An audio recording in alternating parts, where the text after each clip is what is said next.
Hi guys, Miss Gibbons here. So I'm going to do the Creating a Flipped Classroom Professional Development.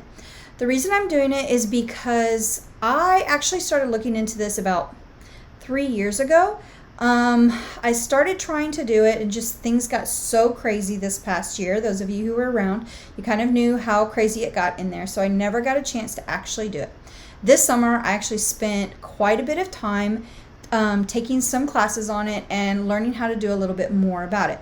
Now, no, I'm not an expert on this whole thing, but I'm just going to share with you some things that I learned about the creating a flipped classroom.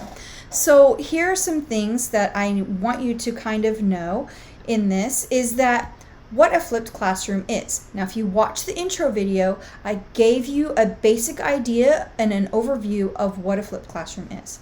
So basically, what is it? It's spending your class time digging deeper into applying concepts and answering questions. So it's getting to use this class time in a different way than just sitting there and lecturing the whole time. Basically, the students watch a short 5 to 10 minute video prior to the class time, allowing for them to have a little bit of process time about what you're saying and for those questions to naturally present themselves.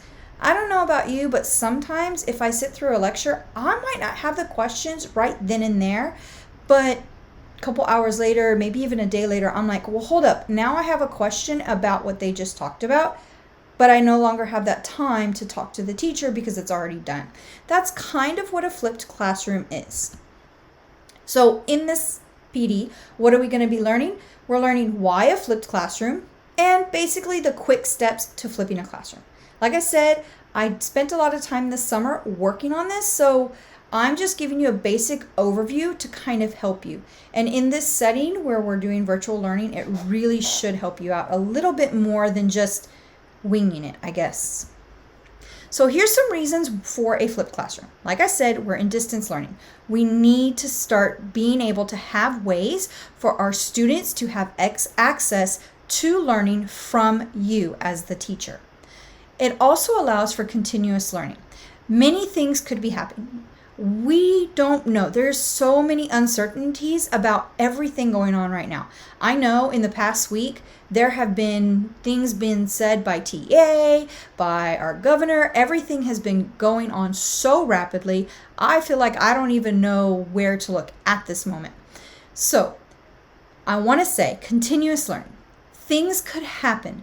And what are we going to do when our students who may end up being in our classrooms with us all of a sudden need to be into a distance learning for whatever reason?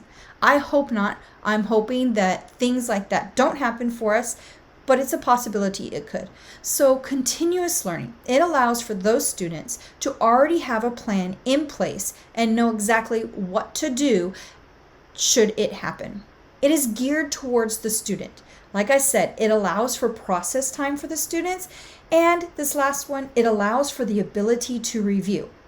Sometimes I have taken classes where I'm like, man, that teacher went so fast, I couldn't even hit pause. Do you know in the flipped classroom, you make a video, they're watching this core content, they can pause you. You can't do that in real life.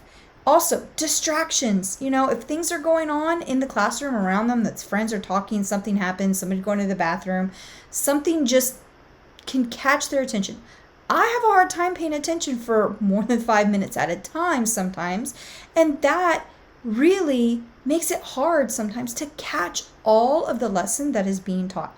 So like I said, it's geared towards the students because it's a video that they can review later on. They can go back to it over and over. And there's like, oh, what did she say about this again? And they can watch that short little clip to see what you, their teacher, said. Not what some other teacher said, not what somebody else said, but what you as the teacher said. And that's going to be huge during this time, building that rapport with the students and having them listen to what you're saying during those times. So you can load your videos in a couple of different ways. You should be able to load your video into your Google Classroom. I also created a Google site, which you can load your videos into the Google site, and those can partner really well. I've learned a little bit about Class Dojo, and from what I'm understanding, you can load up to an 8-minute video into Class Dojo.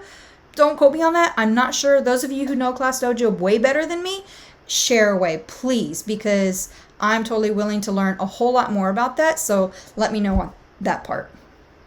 So here is the thing. Don't panic. I know some of you are going, I don't want to do a video. Reality is you're going to be videotaped regardless if you want to or not. At least this way, when you're being videotaped, you kind of control like those mistakes that you make, and you can kind of edit them out. So that way when it's posted for everybody to see, it's there.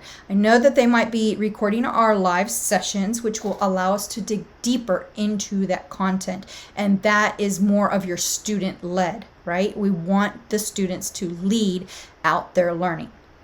So in a nutshell, here are our quick how-to steps, and I'm going to end this little lesson so we can talk about things. So step 1, the setup, setting things up so that way you can make the videos. Step 2, determining what your lesson topics are. What are the things you're going to do to videotape? Step 3, making your 5 to 10 minute video. Step 4, accountability. And step 5, classroom time. So in this little lesson video, what did we discuss? Why a flipped classroom and the quick steps. Up next, in the next little lesson, steps 1 and 2, the setup and lesson topic.